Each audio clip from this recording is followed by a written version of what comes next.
Hello everyone, Sidney St. James. Today, and so I want to be an author, special broadcast, is to take all that you've learned over the first 10 or 12 podcasts in this series, and I wanted to take you back on how I came up with certain ideas. And what I'm going to start with, as you can see on the screen over here, Adversity was my very first novel. Then right here is Rose of Brays Bayou. And then right over my shoulder here is Faith, 70 times 7. The first novel came from, and I have it right over here. Let me get it and I'll show it to you. This right here is 500 pages of my first novel. But actually what led to the first novel on adversity. And in this 500 pages, my first self-published book was to print this at an office supply house and then sell it to how much the printing cost divided by how many people wanted to buy it. Didn't really want to make any money on it. It was something I just worked so hard on. Well, in this genealogy study, and by the way, this is where I became a professional genealogist over the years, I took that information and wrote this true story right here, Adversity. It's about a family that travels from Oldenburg, Germany. And before they traveled to Texas, they went back and forth, the family did, about pulling up their roots after living in the same location for actually 300 or 400 years. How do you make such a decision? Well, all this research I did, I found out what boat that it came from, they came in on. I found out the route they took. I found out where they landed in Texas. And I found out the hardships associated with their trip. It was so amazing that I could write a genealogy book. And I can talk about when a person's born and died and what cemetery they're in. But let's take and follow that family all the way from Oldenburg to Texas and have an actual entertaining storytelling novel about this family based on actual real events that took place. And the only thing that's not true in this book is the characters' names. So Adversity was my very first novel. Now, only comment this little bit. As I wrote it, I must have had 4 or 5 different people edit this book. And as the years went on, I went back to this novel that I'd written, and I used a program called Grammarly, which I talked about in some of my earlier episodes. Now, Grammarly, after everybody's edited this book, came up with 2,000 corrections. That's why I believe in the program and that application, and you should too. Now, there's others that are just as good. Pro Writing Aid, AutoCrit, but I selected Grammarly. And I'm not being sponsored by Grammarly, it's just what I use. Now, that's how I got that idea about adversity. My second one here, The Rose of Brays Bayou. Now, that's an interesting book. And it came about from another book that's in my series way back, well, not really way back, maybe 4 or 5 years ago, called This Old House, based on true facts. But the house that I restored was haunted. It really was. Now, I'm not talking about it's a supernatural book, but this haunting effect that this house had as I redid the house, blended over, and so I wrote a novel called This Old House. It's a romance book, it's a mystery book, and it's got some supernatural aspects associated with it. But the reason I mention that book, when I finished restoring this old house, the fellow that once owned it came up to me for the homes tour. The town is Eagle Lake, Texas.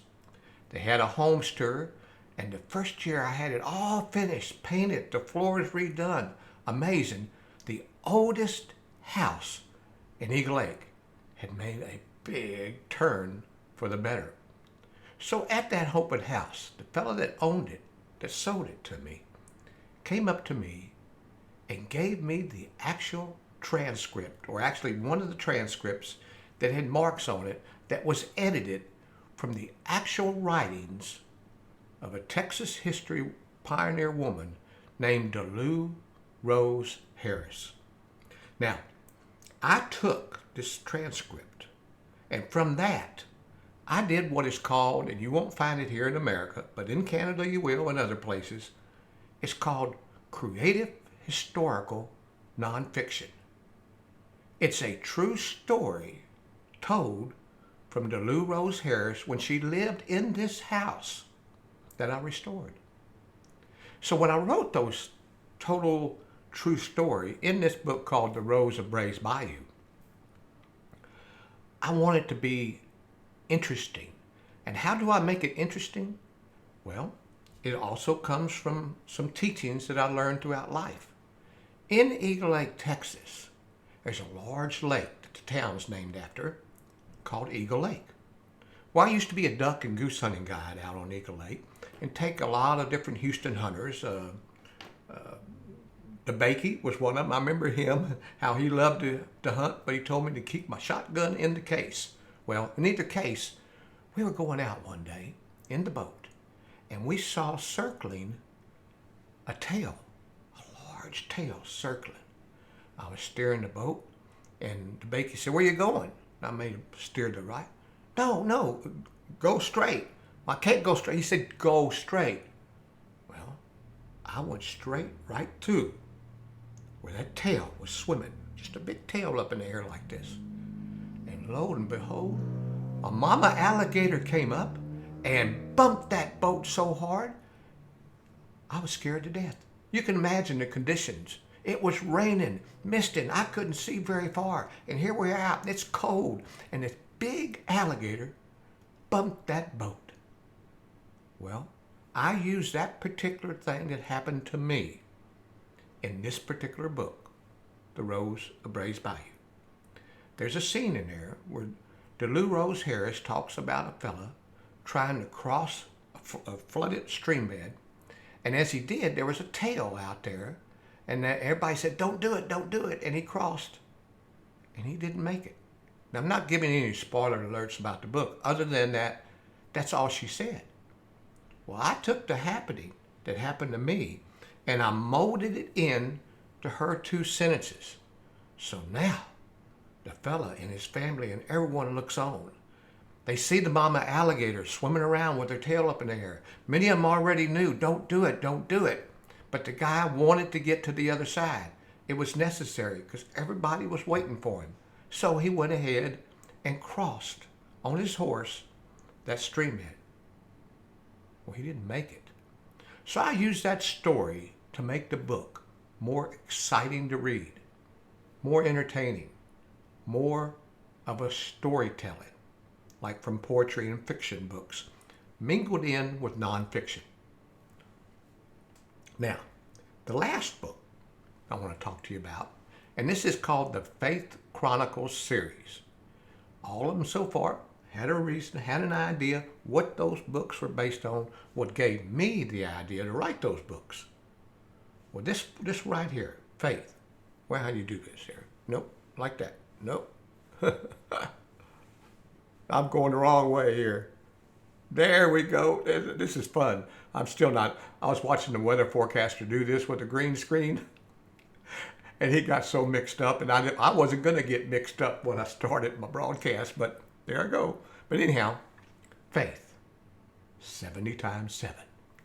This is a book about my grandmother, the Reverend Ada Slaton Bonds. First ordained woman minister in the state of Louisiana. First ordained woman minister in the Cumberland Presbyterian Church. The first ordained minister ever to be called a woman of pure womanhood by the Ku Klux Klan number 60. Well, when she passed, I got stacks and stacks of red cheek notebooks. And I took those notebooks and I slowly developed a true story. That's her diary. That's actually her diary. She even had sermons in there. And I took that and wrote a story that you could feel the hurt and the how it just wasn't a woman's world back at the turn of 1900 and 1910. All the ministers of the General Assembly of the Cumberland Presbyterian Church, all of them, hundreds, were men, not one woman. And she walked in there, and I believe it was in New Orleans, the General Assembly was, but she walked into the General Assembly, and the whole place went quiet. Here come a woman into the assembly requesting to be ordained by the Cumberland Presbyterian Church. Now, her hardships were unbelievable. The deck was stacked against her. But she was called by God. She talks about how she was called by God. And sure enough, she wasn't going to give up. Did you know that same woman finally became the first ordained woman minister? The entire presbytery called her, gave her the title, Mother of all presbyteries. This was the Reverend Ada Slaton. Actually, her maiden name was Caston. Ada Caston Slaton Bonds. Now, I mentioned Slaton because I still, in my future books that I've written, which are over 60 now, 60 different novels, I still, when I'm writing faith-based books, still fight with trying to find forgiveness. Sidney Slaton is my namesake. He was an alcoholic and an abusive husband for 20 years. And every time, and the book talks about many different situations that she got into. When the book talks about that, I asked myself as I was writing it, how in the world, Grandma, can you just sit there and continue to forgive him? It amazes me. But she did for 20 years until the Ku Klux Klan ran him out of town. So that was in the 1930s. And after that, she fell in love again with my grandpa. We called him Pop Nelson. This book is a moving, true story based on the memoirs of Ada Caston Slaton Bonds. And I'm sure that you'll enjoy this book.